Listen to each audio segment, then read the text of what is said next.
Welcome back. I hope you are able to identify some of the systems or some of the supports that you would be able to rely on if you're looking to create this PBIS culture in your classroom. What I want to talk about next, though, is really the heart of PBIS, especially for those of you who are just looking to implement it in your classroom. And that's the practices. Okay.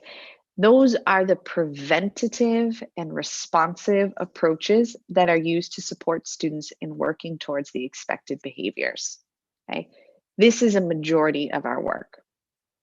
In Module 4, we'll talk about that final component of PBIS system data, and that's a really important component as well. But for the remainder of this module and the next one, we're really looking at these practices, okay? So when I say practices, what do I mean? Well, your practices, your strategies are the first step in helping you work towards your vision. You have this idea, and I would venture to say it's an ideal classroom situation for you of what you want classroom management to look like. How do you want your students to behave? How are you going to interact with them? How are you going to teach them to make that vision a reality? Well, the first step is coming up with specific and explicit expectations for your students. And the key when we're coming up with expectations for our students is that we keep it simple. Now, in a traditional PBIS system, these sort of core values that you're going to come up with in the next couple of slides, these core values are typically developed school-wide. So some examples, at one of my son's school, they use the acronym RISK. So it's be responsible, include everybody, be safe, be kind. In your classroom, if you're going it alone, you have the freedom to make that work however you want it to, okay? What you think best matches your vision.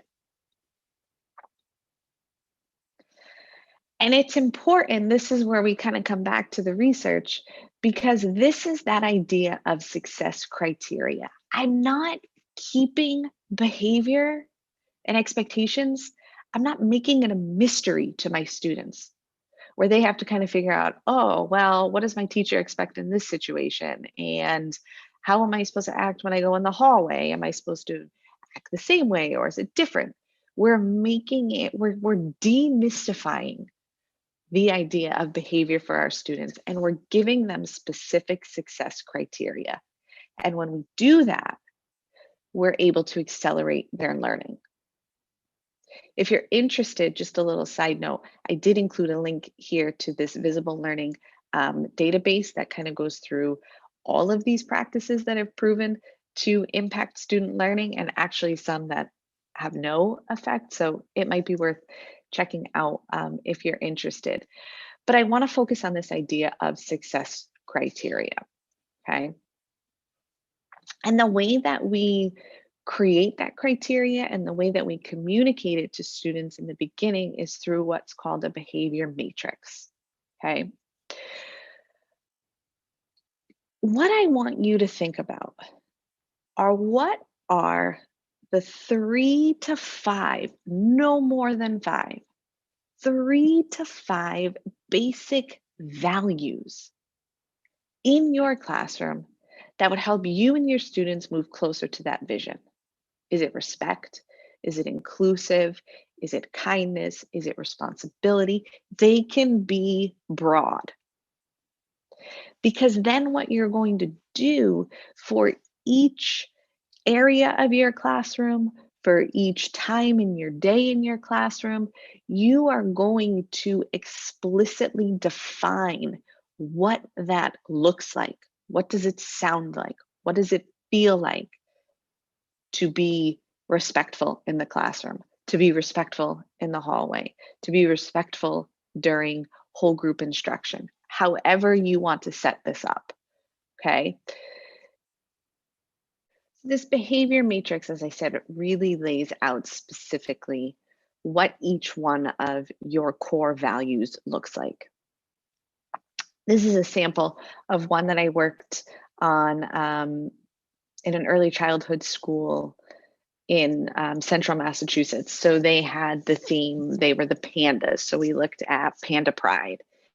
But as you can see here, for each one of these, we only focused on the classroom when we talked about what it means to be positive.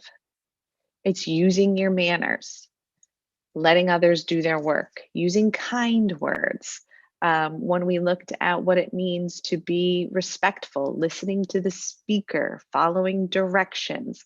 And depending on the age of your students, you might have to be even more explicit in some of this looks like and sounds like. But you're really taking a deep dive into each one of those core values. So your students don't have to think about what does that mean? What does be polite mean? What does be respectful mean? You've clearly defined those behaviors for them. So what I would love for you to do in the next section, I apologize, I'm going to go back. In the next section of this module is if you click here, this will bring you to a blank behavior matrix. And you can grab this matrix and just kind of start drafting. All right, what are those core values? What are those 3 to 5 values? So I use the same word again, I apologize, but I can't think of anything else at the moment that my students need. And then what do they explicitly look like? And you can change this template. These were just some sample other classroom areas that I thought might match what you're working with, but again, you can make them for classroom, you can make them for the rug time, you can make them for whole group instruction, small group instruction. You can do as little or as much as you want on this behavior matrix, but just get started with something. Just start thinking about those values, what they look like, sound like, and feel like from your perspective. And then in module 3, we're going to take this template and talk about how to share it and how to get students involved in it as well. So be sure to reach out as you're working if you have any questions. I'm excited to see what you come up with and more excited to hopefully hear how a simple practice like this can have a positive impact on you and your students.